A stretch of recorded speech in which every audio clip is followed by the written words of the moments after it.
Olá pessoal, sejam todos bem-vindos.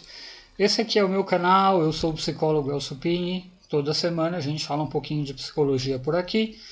Para quem me assiste no Facebook, é bom lembrar sempre que eu tenho um canal aqui no YouTube, onde a gente já tem mais de 200 vídeos.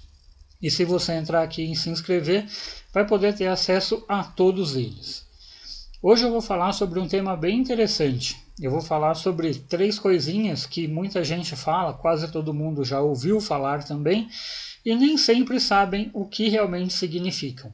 Eu vou falar sobre o id, o ego e o superego, que são as 3 instâncias da mente humana. Eles se transformam durante a vida, ou seja, em algum momento o ego pode ser prevalente. Até mesmo o id, principalmente nos sonhos, ele vai prevalecer. Mas, via de regra, quando está tudo bem, o que nos rege é o superego. O id é onde ficam guardados os impulsos mais primitivos, a energia psíquica. Comandado pelo chamado princípio de prazer, não há para o id nenhuma regra a ser seguida. Apenas o fluir dos desejos e a realização que resulta em satisfação.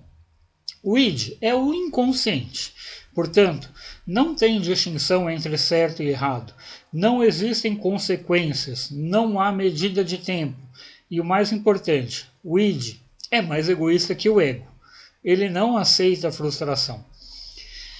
A maioria das vezes em que nós conseguimos acessar o id é através dos sonhos, mas não lembramos necessariamente do que a gente viu nos sonhos.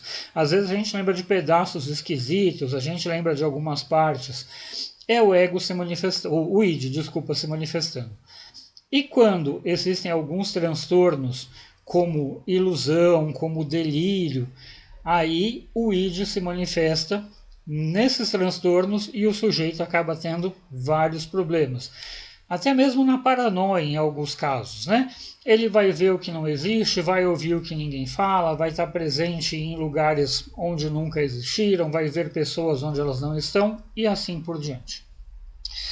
Justamente por ele não ser acessível conscientemente, exceto nesses transtornos, o sujeito normalmente vai guardar dentro do id também os traumas, aquelas feridas emocionais mais profundas, como abusos, acidentes graves, entre outras coisas. E vai ficar escondidinho lá no id, inacessível conscientemente, e isso, para poder ficar acessível novamente, vai precisar de trabalho, vai precisar de terapia, em alguns casos hipnoterapia e assim por diante.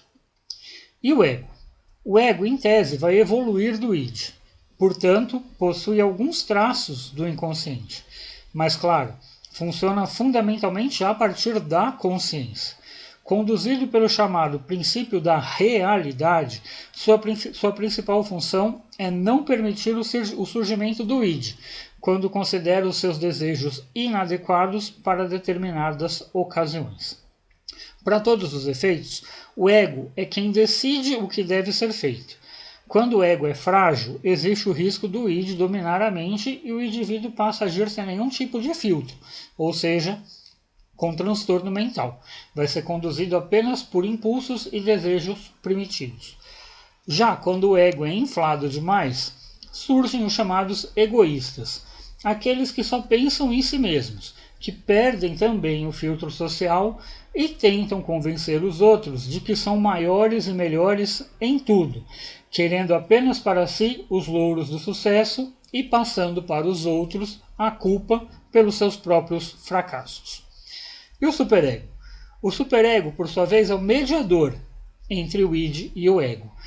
A gente pode brincar, né? A gente vê em muitos lugares o anjinho e o diabinho. O superego é quem vai fazer a mediação das outras duas instâncias. Ele se desenvolve com o decorrer do tempo, começando na infância e ganhando corpo até a maturidade da personalidade. É formado pelos aprendizados que desde criança são obtidos no lar, na escola, na vizinhança, na comunidade, na sociedade como um todo. Ele permite e media a socialização do sujeito, E isso se percebe através das diferentes formas de adaptação de cada pessoa.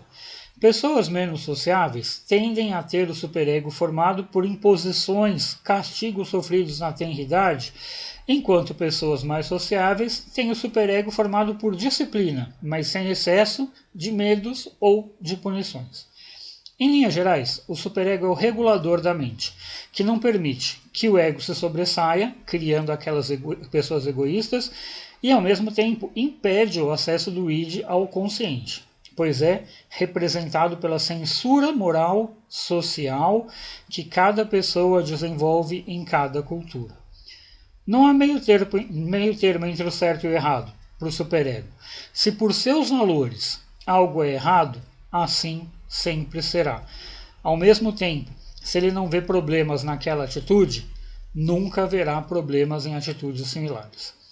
As três instâncias são fundamentais e devem ser equilibradas entre si para que o sujeito tenha saúde mental estável e íntegra.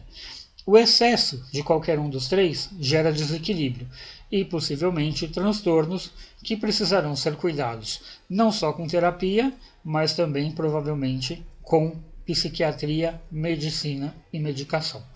Tá bom, pessoal? Espero que tenham gostado aí de descobrir o que são as três instâncias, o id, o ego, o superego, e que possam ter entendido um pouquinho melhor como eles se manifestam em cada um de nós.